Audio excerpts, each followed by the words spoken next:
Shalom, saudaraku dalam nama Tuhan Yesus Kristus, sahabat terbaik dalam kasih Yesus, bahan PHI yang pada saat ini tertulis dalam Matius pasal yang ke-25, ayat yang pertama sampai ayatnya yang ke-13.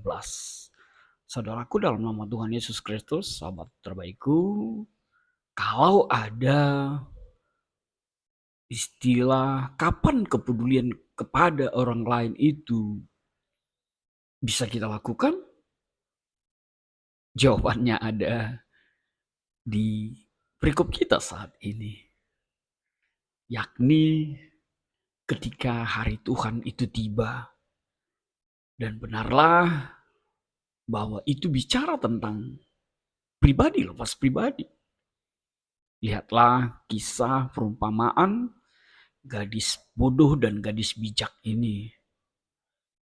Bahwa ketika mereka meminta tolong yang bodoh, lalu ada mengatakan bahwa mereka tidak dihadirkan untuk sebuah kepedulian. Lihatlah apa yang dikatakan di dalam ayat yang ke-8 itu. Gadis-gadis bodoh berkata kepada gadis bijaksana, berikanlah kami sedikit dari minyakmu. Lalu jawab gadis bijaksana itu ayat 9. Tidak, nanti tidak cukup untuk kami dan untuk kamu. Memang ini hanyalah sepenggal kisah atau sepenggal kalimat yang bisa kita lihat di dalam ayat 1 sampai ayat 13 ini. Tapi benarlah bahwa situasi berada di dalam sorga, berada di dalam penantian yang pasti itu, berada di dalam bicara tentang mendapatkan tempat di sorga, itu adalah bicara tentang pribadi, lepas pribadi. Maka saudaraku di dalam nama Tuhan Yesus Kristus, mari kita lihat lebih dalam lagi kekuatan dari firman Tuhan pada saat ini, ketika firman Tuhan saat ini mengambil tema gadis yang bijaksana dan gadis-gadis bodoh. Saudaraku, perumpamaan ini bicara tentang kerajaan sorga. Hal ini dikaitkan dengan kedatangan anak manusia kelak. Itu yang kita lihat di ayat 13. Keadaan manusia dalam evaluasi Tuhan kelak akan terbagi dalam dua kelompok. Kelompok itu digambarkan gadis yang bijak dan gadis yang bodoh. Yang cerdas itu diizinkan ambil bagian dalam pesta sang pengantin. Sebab meski ada penundaan, mereka dikatakan telah siap sedia, bahkan menyiapkan agar pelita mereka tetap menyala. Karena mereka tanggap terhadap kedatangan Yesus dan selalu berjaga-jaga, merindukan kedatangannya.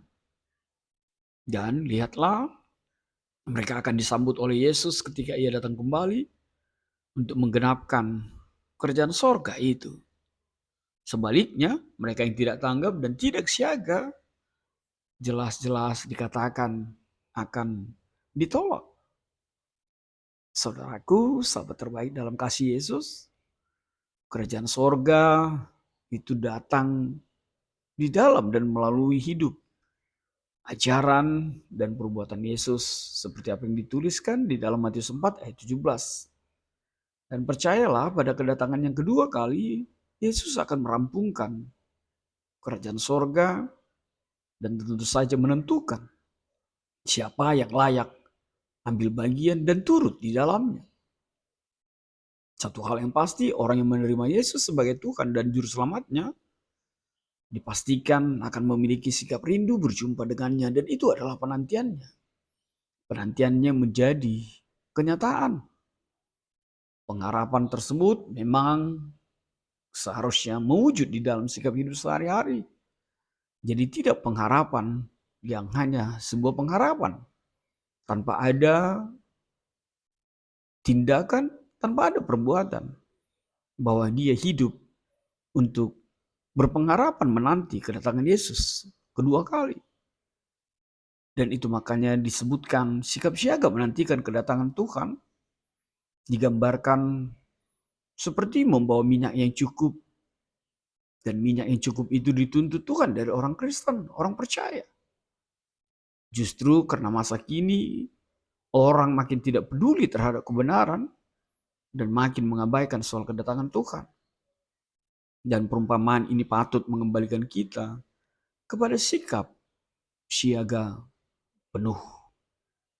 Maka saudaraku, di dalam nama Tuhan Yesus Kristus, kekuatan yang bisa kita mengerti dinyatakan bahwa kedatangan Tuhan Yesus benar akan memisahkan antara yang siap dan yang melalaikan. Ia datang benar dalam waktu yang tidak disebutkan secara pasti. Namun satu hal yang pasti, Yesus akan datang. Oleh sebab itu, sebagai jemaatnya, hiduplah sesuai dengan petunjuk firman-Nya. Taati perintahnya, dan setialah menantikan dalam kewaspadaan penuh. Hati dan pikiran, tindakan, dan perbuatan kita hendaknya selalu dan selalu diarahkan pada hari kedatangannya. Sehingga kita siap kapan saja disebut dan kita turut masuk ke pesta perjamuan itu. Apa yang bisa kita petik? Hal yang pertama, berjaga itu dibutuhkan kesetiaan. Bayangkan kalau orang yang berjaga tapi tidak setia dan akhirnya ngantuk, maka dia akan kemalingan, maka dia akan gagal dan tidak mendapatkan apapun di dalam ketidaksetiaan itu. Yang kedua, saudaraku, terkhusus Inang, kita nggak ada yang tahu kapan Tuhan datang kembali. Tapi sekali lagi, itu bukan urusan kita, itu bukan urusanmu. Urusan kita adalah lakukanlah hidup benar di mata Tuhan. Yang ketiga, jangan pusingkan kapan Tuhan datang. Tapi pusingkanlah kalau pekerjaanmu, pelayananmu tidak kamu lakukan dengan maksimal. Amin. Tuhan memberkatimu.